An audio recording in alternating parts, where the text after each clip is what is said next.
You're watching Newsday TV. Thanks for joining us. I'm Ken Bufa. Data shows Suffolk roads are some of the deadliest in the state. So what's being done to address this? Virginia Huey has a story you'll see only in Newsday.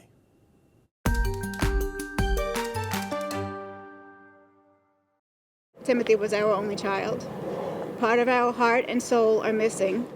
Andrea and Timothy Carpenter live with the heartache of losing their son, 22-year-old Timothy Cameron Carpenter, in a car crash on March 19th. It happened on Middle Country Road in Center Reach. Police say the driver who slammed into the car Timothy was riding in was under the influence of fentanyl. This could have happened to anyone. It could have been your son or your daughter, your grandchild, your sister, your brother. Carpenter was one of 155 people who died in traffic crashes in Suffolk County in 2023. That sobering statistic makes Suffolk the leader in the state in total traffic deaths that year. It's a distinction Suffolk has held for at least a decade, according to the latest data from the Institute for Traffic Safety Management. A Newsday analysis of the data found Suffolk is also one of the most dangerous counties in terms of traffic fatality rates, 10.2 deaths per 100,000 population in 2023, which is nearly 4 times New York City's rate and nearly double the statewide rate. It is an unfortunate distinction. Suffolk Chief of Patrol Gerard Hardy says one reason for the county's high traffic fatality rate is the century-old roadways, like the Northern and Southern State Parkways, which feature many curves, but were not built for today's million-plus population. Another reason for Suffolk's high traffic fatality rate is that its residents drive a lot. Suffolk has the most registered vehicles and licensed drivers of any county in this state. I think that has to do with just usage, population, and that's what causes crashes. The more people that are utilizing our roads. But more drivers in Suffolk only explains a part of its high fatality rate. Newsday's analysis of the state data also showed it has a high proportion of alcohol and drug-related crashes.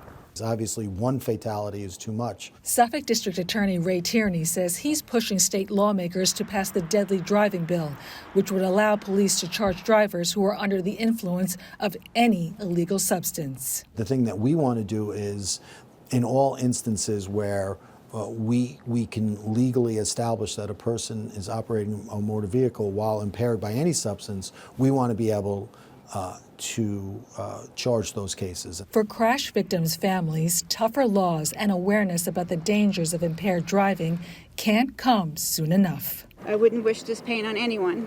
For Newsday TV, I'm Virginia Huey. To read more about this story, go to Newsday.com, click Get More, below the Newsday TV video box. And police arrested a man for a hit and run that killed a member of the Hewlett Fire Department earlier this month.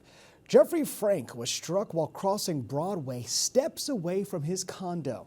21-year-old Yonatan Cohen was charged with leaving the scene of an accident resulting in death.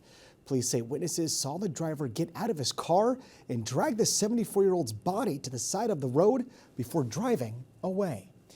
And an appeals court has upheld a $5 million award against Donald Trump.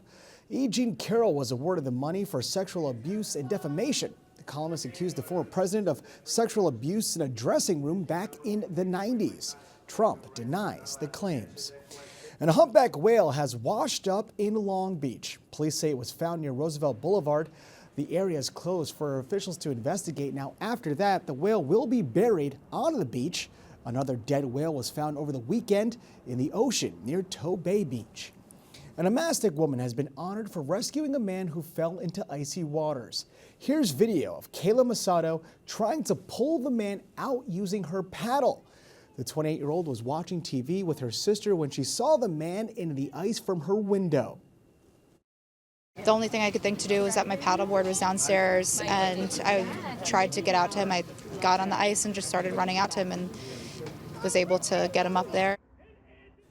Masato says the man's body started to go numb and he had cuts from the ice. And the NYPD is preparing for New Year's Eve in Times Square. The commissioner says there will be patrols on rooftops, bomb-sniffing dogs, and drones to monitor the crowds. There will also be pickpocket teams in the area. There will be no backpacks, large bags, coolers, chairs, alcohol, or, importantly, umbrellas allowed in viewing areas. Please keep this in mind. Some weather forecasts call for scattered showers at this time. Street closures begin at 4 a.m. and viewing areas open to the public at 3 p.m. on Tuesday. And Rex Ryan says he expects to speak with the Jets about their head coach position. The former Jets coach has said multiple times he would love to return. He went 46-50 in 6 seasons from 2009 to 2014.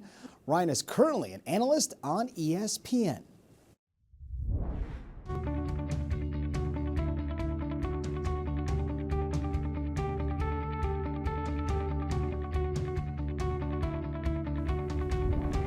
All right, looking to catch a concert in the new year? Well, Newsday has your guide to the 2025 shows.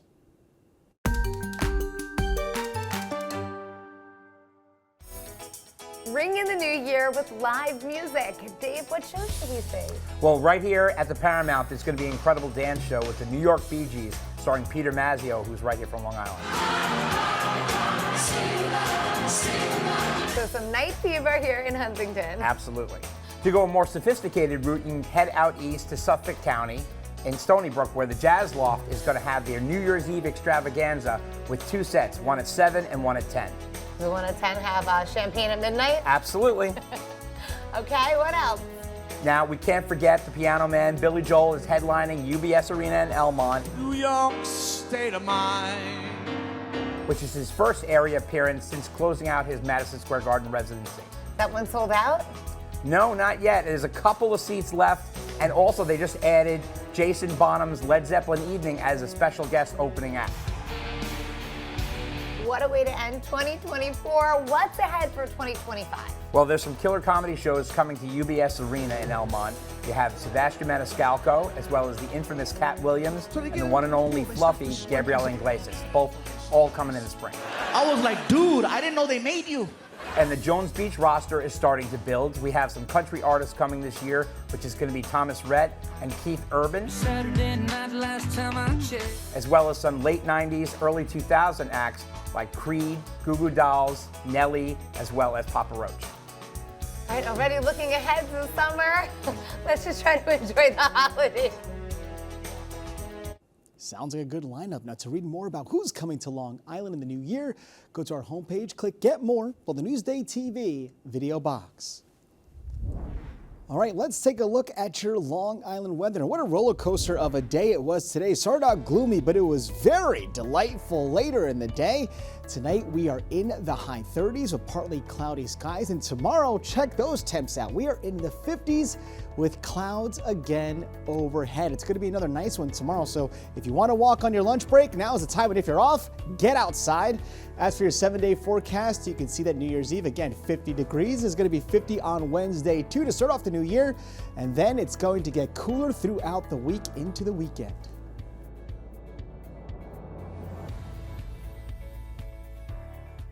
Long Island weather is brought to you by PTRC. You're watching Newsday TV. I'm Ken Buffa. Thank you so much for joining us.